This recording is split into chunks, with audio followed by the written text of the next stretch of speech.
If there's one thing that the Galaxy S9 brings to the table that is probably revolutionary, it would have to do with the camera.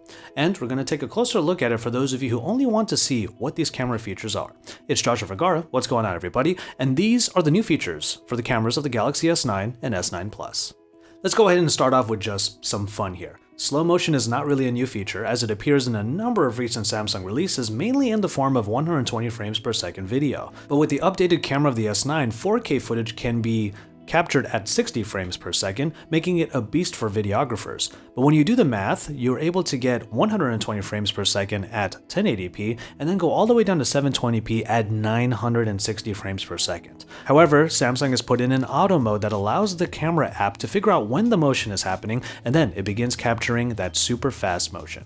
We tried this one or two times and the video that came out of it was quite enjoyable. When you go to it inside of the gallery, it will actually add music or even a couple of effects before you actually share it with anybody else. And then here come the AR emoji. One for all of those people that have an emoji envy, Samsung has brought its own brand of special emoji to the Galaxy S9 and they are quite customizable. Using either camera, faces can be captured and transformed into an avatar that resembles kind of like a Bitmoji if you are a Snapchat user. The face capture results in more of a caricature rather than a really accurate depiction, and even then people can customize the AR emoji to be beyond recognition. For example, there are a ton of hairstyles and you can change the colors to a number of different options, and I was able to get my long hair back because of that, and Lon just wanted to have bright white hair, so that was his prerogative. There's a variety of eyewear and all colors can be changed to what you want. Clothing options were a bit sparse, but we're sure that updates will provide even more settings for this. And we wouldn't be surprised if there were themed or even sponsored elements of the AR emoji that people can use, as we've seen with other avatar creation systems.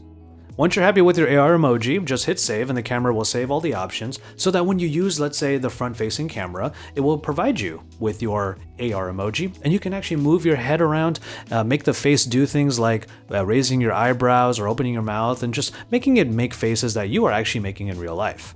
But that's not all, the mode will actually save over a dozen different GIFs that are locally stored for easy sharing. Again, this is probably something that will grow over time as more GIFs can be created by this mode, and Samsung can easily just update this feature in the future. And we go from that into the nitty-gritty, the stuff that real photogs might actually really be excited about. And we're talking about Aperture. It doesn't sound all of that fun, but it's a little bit more technical, and when you think about it, it puts this smartphone closer to proper DSLRs than ever before. As you can see here, the opening of the lens is either wide open or closed down, depending on the setting. In aperture terms, the closed setting is f2.4 and the open setting is f1.5. Let that sink in for a second. You're able to choose between these two aperture modes.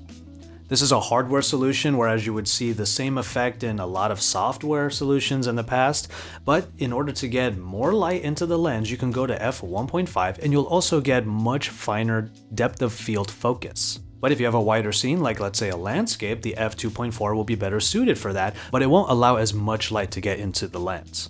Purists will probably be happy that not everything is relying on software for once, but of course if you want to do that, soft focus is still a mode that is available. And finally, let's talk a little bit about multi-frame processing. This is something that you might have seen in mainly the Google Pixel phones with HDR+. It's the same general idea, but of course Samsung doesn't have the massive machine learning library that Google does.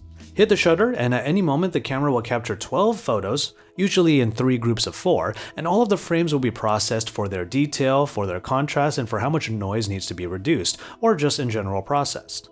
We were told that this is done a few different times in a split instant, made possible by the memory, the DRAM, built into the actual camera module itself. The results are hopefully going to be exceptional, though we're sure that the camera will still be a high performer given the track record of the Galaxy S9. You're seeing some examples of these pictures right now, but of course we will give you even more of our thoughts and you can give us yours after we give our full testing in our full review. And so there you have it, a specific look at the cameras of the Galaxy S9 and the S9 Plus. By the way, the S9 Plus camera does have the telephoto lens on there now, bringing some Note 8 flavor to the line, but the rest of what we've covered above is available in either phone, which is a great prospect for users who don't really need the zoom, but don't want to feel like they're missing out on anything else by picking the smaller of the two devices. Let us know how you feel about these camera updates and if it might be enough for you to actually pick up the latest Samsung device yourself. Keep it tuned to Android Authority for more about this phone, and we're going to be pitting it against a lot of other devices just to see where it stacks up against the competition. Keep it tuned here to Android Authority, and don't forget to head on over to androidauthority.com for even more from MWC, because we are your source for all things Android.